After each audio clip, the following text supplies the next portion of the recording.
Hi, I'm David from Llanelli Free Evangelical Church, and welcome to video number 5 of Life Matters.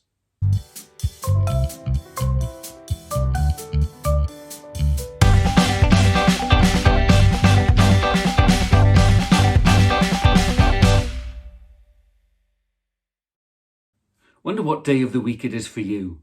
For me, it's a Friday morning. The preparation starts well through the week. But Thursday night, everything comes together. And then, Friday, perhaps you get home a bit later, you're looking. Did the refuse collection take everything that you put out? Is all the rubbish gone? Or perhaps you go to the tip, the refuse collection tip, and you take all that stuff that you've taken from your garage or the attic or whatever. Will they take it? Can I get rid of all my rubbish? When they do, it's such a relief, isn't it? It's a lovely feeling that you've got rid of all the rubbish. Think back to your childhood. Were you the child who was the last to get picked for a team? Were you the one who was left and the team captain chose you because, well, there was just nobody else? How did that make you feel? That rejection?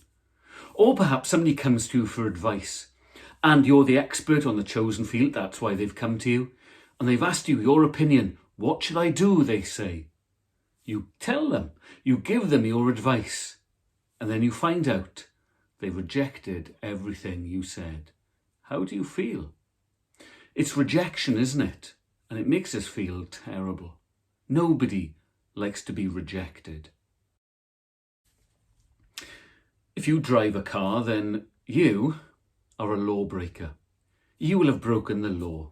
It's a guarantee. It's a given. Sometimes you do it without even knowing it. You're travelling along in a 40-mile-an-hour zone, you're doing 38, 39, and then you're still doing that speed, but you're now in a 30. You didn't see the sign. You were ignorant, you didn't know, but you've still broken the law. Or perhaps you're on the motorway, 70 miles an hour, the speed limit, but you're late. You've got to get to that airport. Your plane isn't going to wait for you, and you put your foot down. After all, it's the middle of the night. There's nobody on the road. It's safe. I can do 80 odd. You deliberately break the law. Why in Life Matters is this series all about Jesus? Because our lives are full of rubbish, because we reject God, and because we have deliberately and accidentally broken God's laws. That's why Jesus is so important. The eyewitness John's Gospel is known as the Gospel, as we've seen already, because it's good news. And it really is.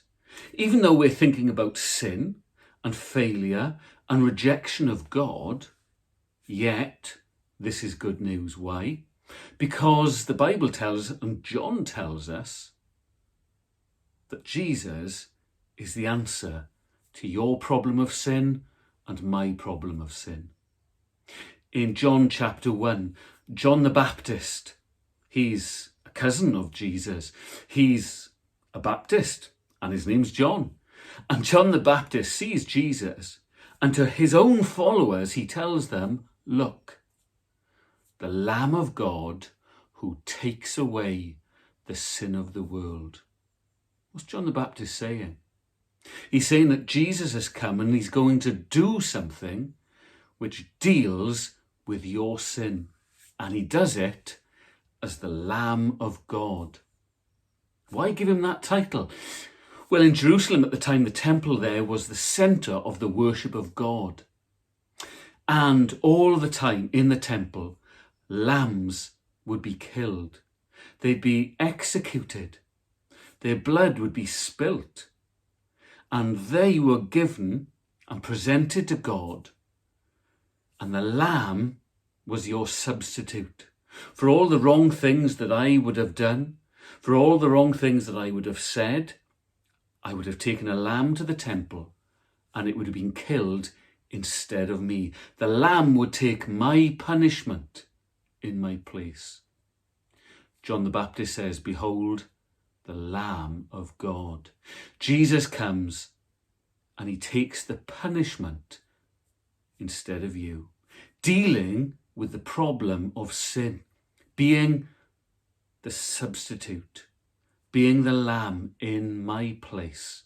He bears my sin, and he is executed and killed so that I can have life. Well, to get the study that goes with this video, www.lfec.org, or email me at info@lfec.org. Thanks for watching.